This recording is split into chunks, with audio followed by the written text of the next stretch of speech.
senantiasa diberkahkan oleh Allah Subhanahu wa Ta'ala. Dan yang kedua, ucapan terima kasih yang setinggi-tingginya juga kepada ibu dan bapak yang telah mempercayakan anak-anaknya disekolahkan di MTS Al-Farisi selama 3 tahun ini, sampai mulai dititipkan yang pertama dengan ikrar yang pertama, sampai sekarang kelas 9 akan menjadikan ikrar lagi menjadi alumni. Ucapan terima kasih kepada ibu dan bapak. Semoga amanah ibu, kebaikan ibu yang telah menitipkan anak-anaknya di MTS Al-Farisi ini, Allah Subhanahu wa Ta'ala senantiasa memberikan ganjaran dan pahala yang berlipat ganda. Tak lupa juga kepada anak-anak kelas 9 yang sekarang ini akan dilepas oleh Kepala Madrasah Sanawiyah Al-Farisi. Ini bukan yang terakhir bagi anak-anak ini, sudah bukan yang sampai saat ini anak-anak diam, udah menerima ijazah lalu diam. Dan titip kepada ibu-ibunya, anak-anak perempuannya jangan dulu dinikahkan, karena tidak akan diterima oleh KUA juga, usianya belum 19 tahun. Minimal 19 tahun pun dinikahkan. Maka saya tadi sampaikan, mencari ilmu itu dari sejak buayan sampai ke liang lahat. Maka anak-anak ini saya titip dari Kementerian Agama, oleh ibu dan bapak mohon bisa melanjutkan sekolahnya ke jenjang yang lebih tinggi. Dan ini tahun 2040 akan menggantikan kita, akan menjadi Indonesia Emas, akan menjadi ibu dan bapak guru atau profesor atau bupati, wali kota, kalau anak-anak ibu dari sekarang disekolahkan sekolah.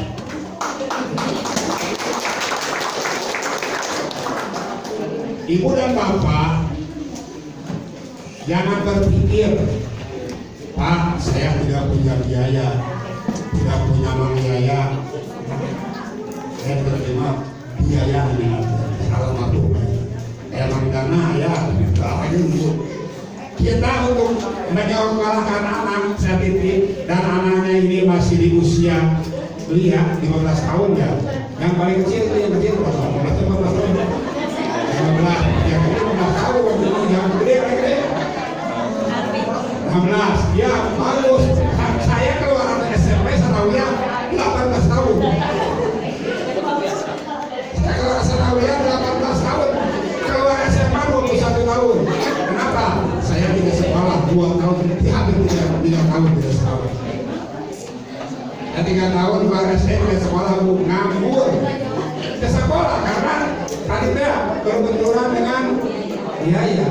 Nah, karena tidak sekolah, saya selama 3 tahun bekerja, ngaduk lah, narik lah, mudik lah, domat lah, ya, belajar agama besi segala macam. Tapi saya pada itu berpikir, kalau saya tidak sekolah ke depan mau apa? Sampai saya berpikir sama diri sendiri, saya walaupun tidak punya harta, tetap saya harus sekolah. Di sanalah saya berpikir.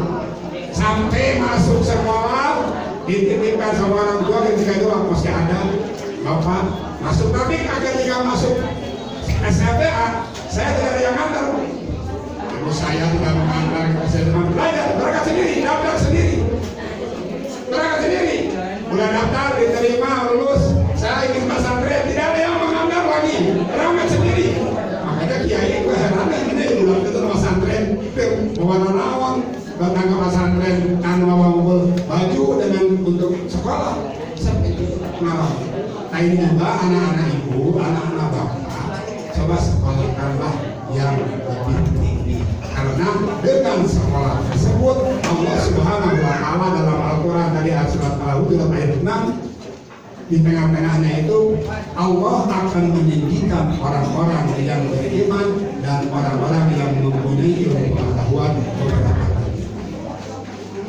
Alhamdulillah saya ini sekolah, udah lulus, masuk ke UIN, tidak ada yang mengantar, bahkan keluarga tidak setuju. Tidak setuju saya sekolah karena tidak ada uang kuliah, tidak ada biaya. Ya, tapi saya ikut SD, alhamdulillah. diterimanya bukan di UIN tapi di Institut Agama Islam Siliwangi Bandung. Tidak dimasukkan, ya nganggur lagi Bu dari 4 7 tahun nganggur. Tapi dengan tekad saya tadi, saya walaupun tidak punya harta, lebih baik tidak punya harta daripada tidak punya ilmu. Saya sekolah tahun 92 saya masuk S1, 97 masuk lulus, alhamdulillah beres punya ijazah S1. 3 tahun berikutnya alhamdulillah saya diangkat PNS. 9 tahun berikutnya saya kuliah lagi S2 dari dia sendiri. Ketika kuliah saya S1, ibu saya masih ada kredit, tidak tahu bahwa saya kuliah. Pulang honor jam 1 naik kereta api di Cimahi, turun di Bandung, jalan kaki ke kampus, pulang dari kampus jam 9 malam jalan kaki ke Piatel ke Karet, baru naik kendaraan pulang ke rumah jam 11 malam. Akhirnya anak-anak juga jangan berpikir saya tidak saya tolong semua anak-anak ini akan menggantikan nanti generasi sekarang. Maka itu jangan begini. Ada saya tukang maju, saya tukang ngalir. Jangan kita tukang maju, kita tukang ngalir. Anak kita harus yang mempunyai sawah yang luas. Begitu. Jadi saya dorong ini anak-anak yang keluar dari MTS Al-Qalsa ini bukan yang terakhir, bukan wisuda yang terakhir, tapi baru wisuda SD, TK, SD 2 kali, 3 kali. Tinggal nunggu nanti wisuda SMA, wisuda S1, wisuda S2, wisuda S3. Anak-anak ya, jangan kecil hati. Kalau perempuan hanya sama kalau udah keluar SLTA itu ya kuliah kawin. Perempuan kalau udah selesai. Kalau mau kuliah, ya benar. Tapi kalau mau kawin daripada ketika kuliah baru tingkat 1, tingkat 2 kawin. Kan banyak uang yang keluar. Jadi harus ditanya kalau untuk ini. Nah ini untuk laki-laki juga sama. Apalagi laki-laki baru 20 tahun ingin kawin. Biasanya kalau dia di rumah cepat kita. Tapi kalau sekolah akan. Jadi saat ini masalah harta benda untuk biaya, Allah akan berikan rezeki kepada kita semua yang menyekolahkan anak-anak.